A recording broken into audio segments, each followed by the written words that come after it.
ಪ್ರಚಾರ ಸಾಮಾನ್ಯ ಪ್ರಚಾರ ಅಲ್ಲ, ಗೊತ್ತಾಯ್ತು ನನಗೆ. ಏನು ಕೇಳುವಂತದ್ದು ಎಂತದ್ದು? ಏನು ನಿನ್ನ ಸಂಪೂರ್ಣ ವಿಚಾರವನ್ನು ಕೇಳಿಬಲ್ಲ ಅಂತ ಹೇಳಿದ್ದು. ಕೈಲಾಸಗಿರಿಯಲ್ಲಿ ನೀನಿರುವಂತ ಸಂದರ್ಭದಲ್ಲಿ ಭಕ್ತರಿಗೆ ನಿನ್ನ ದರ್ಶನ ಕೊಡಬೇಕು ಅಂತ ಆದ್ರೆ ಪ್ರತಿನಿತ್ಯ ಕರ್ಮಗಳನ್ನು ಪೂರೈಸಿ ಬರ್ತಾ ಇದ್ದವ. ನಿಜ. ಭಸ್ಮವನ್ನ ಲೇಪಿಸಿಕೊಡ್ತಾ ಇದ್ದೆ.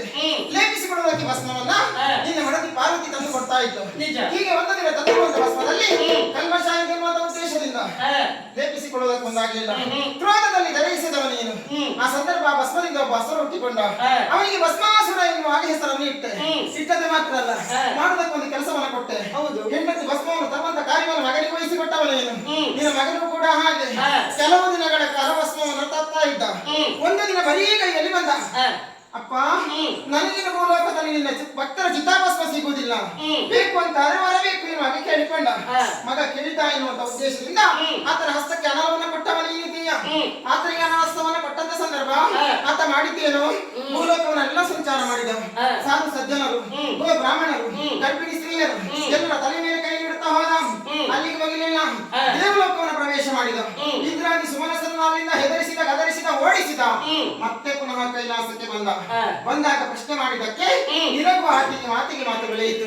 ಕ್ರೋಧದಲ್ಲಿ ಆತ ತನ್ನಲ್ಲಿರುವಂತಹ ಹಸ್ತವನ್ನ ನಿನ್ನ ತಲೆಯ ಮೇಲೆ ಇಡೋದಕ್ಕೆ ಮುಂದಾದ. ಆಗ ನೀನೇನ್ ಮಾಡಿದೆ?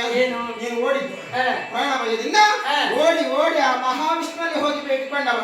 ಬಾಬಾ, ನನ್ನನ್ನು ಜೀವ ಉಳಿಸಿ ಎನ್ನುವ ಹಾಗೆ ನನ್ನನ್ನು ಇಲ್ಲಿವರೆಗೆ ಬಂದಾಗ ವಿಚಾರಿಸು ತರವಾರಕ್ಕೆ ನಿನಗೆ ಸರಿಯಾಗಿ ಹೇಳುತ್ತೇನೆ.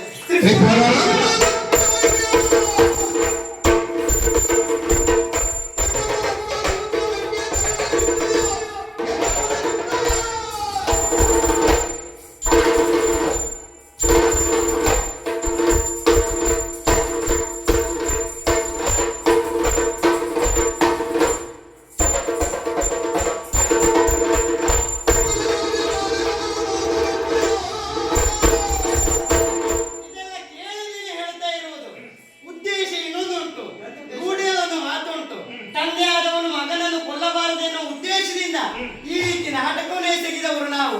ನನಗೂ ಹಾಗೂ ಭಾವನಿಗೂ ಒಂದು ಲೆಕ್ಕಾಚಾರ ವಾಕ್ಯ ಉಂಟು. ಅನ್ನೊಂದು ಸಂದರ್ಭದಲ್ಲಿ ಆತನ ಸುಕುಮಾರನಾಗಿರುವಂತಹ ಮನ್ಮಥನನ್ನ ನಾನು ದಹಿಸಿಕೊಂಡವನು. ಇನ್ನು ನನ್ನ ಮಗನನ್ನು ಆತ ಕೊಲ್ಲಬೇಕೆನ್ನುವ ಉದ್ದೇಶದಿಂದ ಈ ರೀತಿ ಮಾಡಿದವರು ನಾವು ಇದ್ದೇವೆ. ಲೋಕ ಕಂಟಕರಾಗಿ ಬರುತ್ತಿರುವಂತಹ ಸಂದರ್ಭದಲ್ಲಿ ತ್ರಿಪುರಾಸುರನ್ನು ಕೊಂದವರು ಮಾಡಿದ್ದೇವೆ. ಹೆಚ್ಚು ಮಾತಾಡಿದರೆ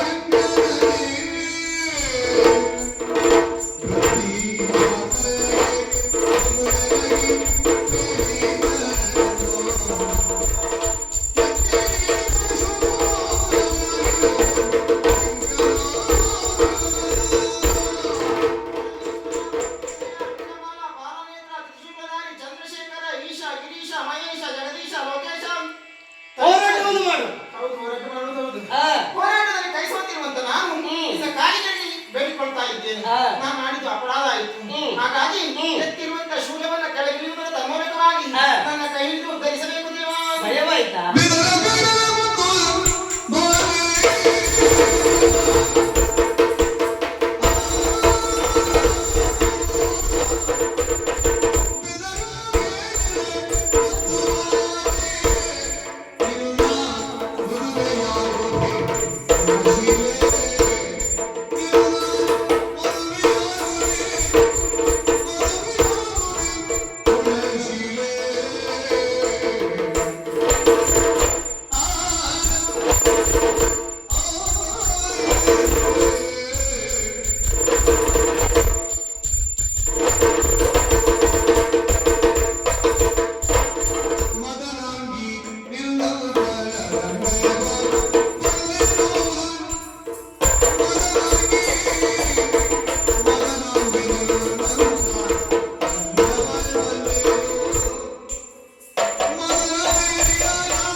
ನಿನ್ನನ್ನೇ ಮದುವೆಯಾಗಬೇಕೆನ್ನುವ ಉದ್ದೇಶದಿಂದ ಈ ರೀತಿ ನಾಟಕ ಎಸಗಿದವನು ನಾನೇ ಇದ್ದೇನೆ.